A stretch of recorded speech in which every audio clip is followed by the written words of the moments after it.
You know that moment when your mind drifts and suddenly you're somewhere else entirely? Not just daydreaming, but building full conversations, alternate outcomes, different versions of yourself. Everything feels vivid, controlled, almost comforting.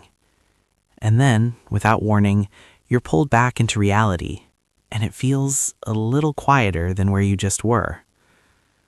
Most people don't really understand this. They might call it overthinking, distraction, even avoidance. It can be labeled as being too in your head, as if it's something to fix or reduce. But that interpretation misses something important. This isn't just random imagination, it's a pattern. What's actually happening here is more complex than it seems. The habit of imagining detailed, often repetitive scenarios isn't just about creativity or boredom. It's a psychological response that serves a purpose, even if it doesn't always feel that way.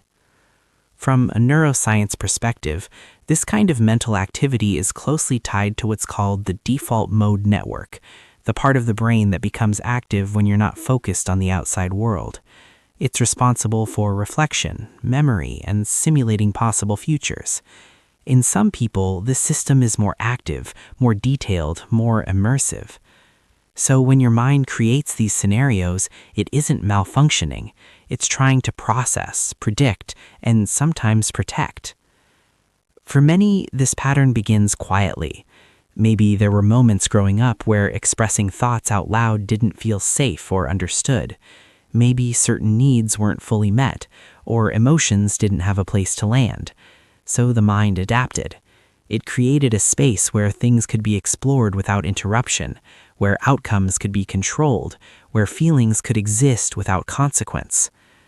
Over time, that space becomes familiar, reliable, even necessary. And it's not about weakness or strength. It's not better or worse than being more externally focused.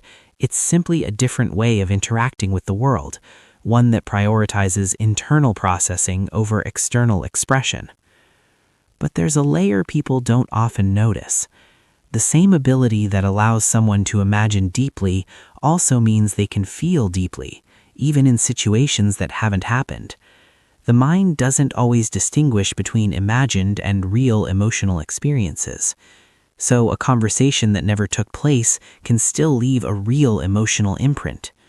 That's the paradox. This inner world can be both a refuge and a weight. It offers control, but sometimes at the cost of presence. It creates possibilities, but can make reality feel less engaging in comparison. And yet, none of this points to something being wrong.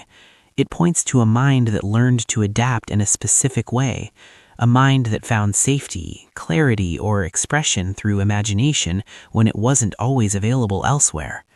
There's intelligence in that. There's sensitivity in that. The goal isn't to eliminate it or judge it.